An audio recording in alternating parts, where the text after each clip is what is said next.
Une des plus grandes erreurs que tu puisses commettre, c'est de considérer les choses pour acquis. Admettons, tu es avec ta copine ou ta femme depuis X années, tu es en poste depuis tant de temps, ça se passe bien, tu as une bonne capacité d'épargne, bon, tant mieux pour toi. Mais tu ne sais pas de quoi demain sera fait. Et je sais qu'il y en a beaucoup qui arrêtent le travail une fois qu'ils sont en place. Ça y est, maintenant, j'ai le Renault Scénic, j'ai le Labrador, j'ai le jardin, j'ai les enfants. Les formalités sont faites, à la limite, ma vie est faite, on peut passer à autre chose. Non, non, non, non, non. Ton travail, il n'est pas terminé là. Parce que si tu te reposes sur tes acquis, mais que demain tu perds tout, est-ce que tu es prêt? Le but de cette vidéo, ce n'est pas de porter la poisse, mais c'est que tu restes en alerte, que tu te dises qu'un homme est fait pour être en constante évolution. Parce qu'on ne sait pas, mais demain, ton employeur, il peut te virer, je ne te le souhaite pas. Hein. Mais qu'est-ce que tu as fait entre-temps? Est-ce que tu as, par exemple, je ne sais pas, est-ce que tu as regardé les dernières applications informatiques? Est-ce que tu sais utiliser les logiciels? Est-ce que tu t'es formé en anglais? Parce que c'est vrai que c'est confortable d'être toujours à la même place, il n'y a plus vraiment de surprise, tu sais faire le taf, et donc on se la coule douce. Je suis avec ma copine, donc maintenant je peux prendre mes aises sur le canapé, me goinfrer de chips, je n'ai plus besoin de séduire, à la limite je sors avec un t-shirt troué ou plein de taches, on s'en fout. Je suis en place. Mais tu te délaisses, mon ami. Tu dois toujours faire attention à toi, peu importe ta place. Et j'ai envie de te dire, à la limite, c'est plus facile quand tu es dans la merde, quand tu n'es pas en place, parce que tu dois bûcher tous les jours. Et tu vois, moi, c'est mon cas. Je ne suis pas en place, donc je dois travailler dur tous les jours. Mais je dois reconnaître, pour ceux qui sont déjà en place, c'est pas motivant. Parce qu'ils se disent, maintenant j'ai tout, qu'est-ce que je peux faire? Mais tu as plein de choses à faire. Tu as peut-être une fibre artistique à travailler, tu as peut-être un côté créatif, peut-être que tu es déterminé à contribuer à ce monde, je ne sais pas, en œuvrant pour des œuvres ou, je ne sais pas, un métier manuel, quelque chose en plus. Tu n'es pas qu'un simple exécutant. Pourquoi il y a tant de déprimes, de gens fatigués après leur travail? Parce que déjà, d'une part, ils se font pomper toute leur énergie vitale dans des choses qui ne sont pas forcément destinées. Et d'autre part, ils ont abandonné aussi leurs rêves, leur côté créatif. Et ils se laissent aller. Tiens, on va faire une analogie avec les militaires. Admettons, tu es chef d'un peloton de soldats. Ok, il n'y a pas de guerre pendant X années. Bon, tu les entraînais jusque-là. Tu leur faisais faire leurs courses à pied, tu les entraînais au tir, ils faisaient leur muscu, machin, pour être prêts au cas où. Et puis là, tu vois qu'il n'y a plus de guerre, et puis finalement, l'horizon, il est dégagé. Donc, tu vas dire à tes soldats, non mais c'est bon, restez au repos, j'ai regardé, il n'y aura pas de guerre avant X années, jouez aux cartes, regardez la télé, tranquille les gars. Et si demain, une guerre éclate, ils font quoi, tes soldats? Ils se sont reposés. Ils n'auront plus les mêmes réflexes, ils n'auront plus la même endurance. Ils ne sauront plus analyser une situation avec discernement. Eh bien toi, c'est pareil dans la vie de tous les jours. Si tu te laisses aller dans ton confort, si tu n'es pas dans un apprentissage continu, tu as tout qui s'atrophie, tes muscles, ton cerveau. Ça doit se travailler tous les jours. Alors oui, tu vas me dire, ouais, mais là, nous, on n'est pas en guerre. Ah bon, parce que la vie, c'est pas une bataille? Parce que moi, je vais te dire, mon gars, hein, si tu es tout en bas de l'échelle, mais tu risques de te faire bouffer. Et si tu es en haut, la place ne dure pas longtemps si tu ne travailles pas tous les jours. Pareil avec ta copine, tu te dis, c'est bon, elle est à moi, je la connais depuis X années, elle ne me trompera pas, enfin, elle ne me quittera pas, ou etc. Mais ça, t'en sais rien.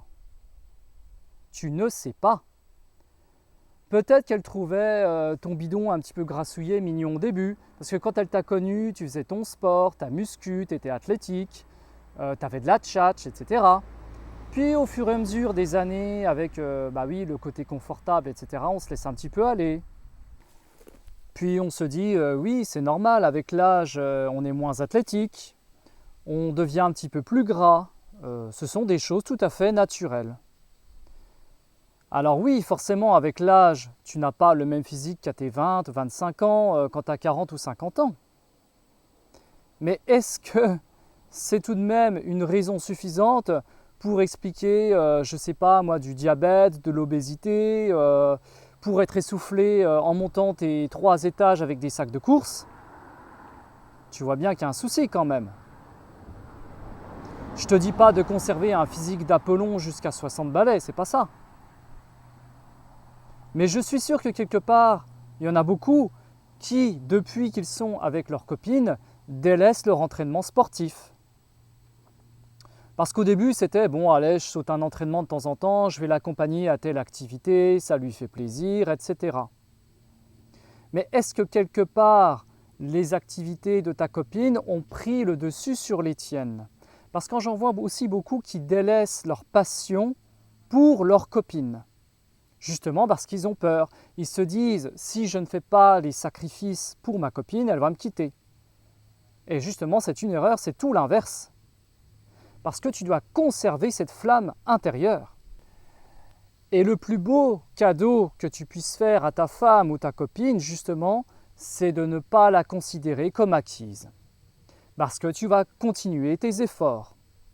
Parce que tu vas préserver cette tension entre vous.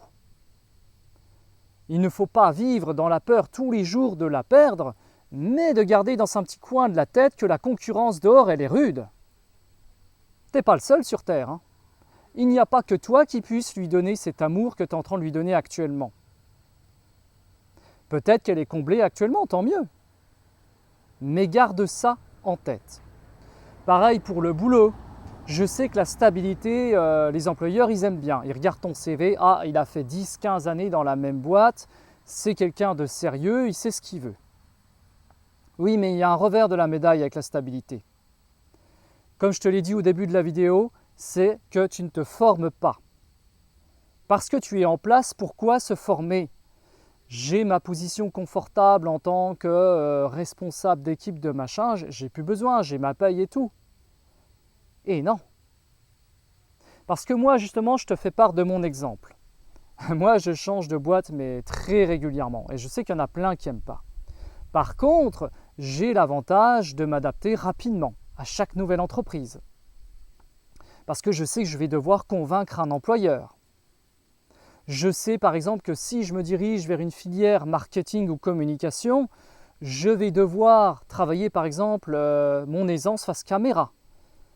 Faire des belles phrases, choisir des lieux un petit peu insolites comme celui-là, faire une différence. Voilà le terme exact pour gagner dans cette vie. Faire la différence et ne pas être un simple exécutant qui copie les autres. Je copie les autres parce que tout le monde fait de même, donc c'est rassurant. Eh bien moi, je suis rassuré de faire des choses différentes maintenant. Parce que j'ai pris une autre direction. Parce que la direction des semblables CDI, chien, enfant ne me convenait pas. Alors peut-être que je l'aurai dans 2-3 ans ce schéma-là, mais je garderai toujours en tête cet esprit d'apprentissage. Parce que c'est ce qui me maintient en vie, c'est ce qui me fait me lever le matin.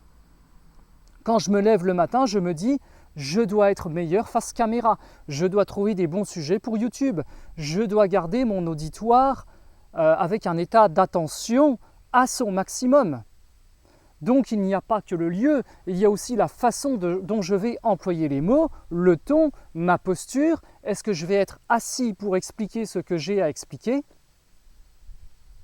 Combien de personnes font ça? Combien de personnes se démènent dans cette vie pour tenter de faire la différence? Tu les vois, les gens dans la rue, ils ont tous le regard baissé sur le portable, ils ont déjà des dos voûtés à 20-30 ans. Qu'est-ce que ça va être à 40, à 50? Mais tu dois prendre soin de ta santé, tu dois prendre l'air régulièrement. Alors je ne sais pas où tu habites, moi j'ai de la chance d'être dans un endroit nature, là je suis dans la forêt de Sao, tu vois. Mais tout ça, moi, ça me recharge au quotidien. La plupart sont dévitalisés. Ils prennent les choses pour acquis et finalement, ça les dévitalise. Quand tu perds cet esprit de combat, tu es dévitalisé.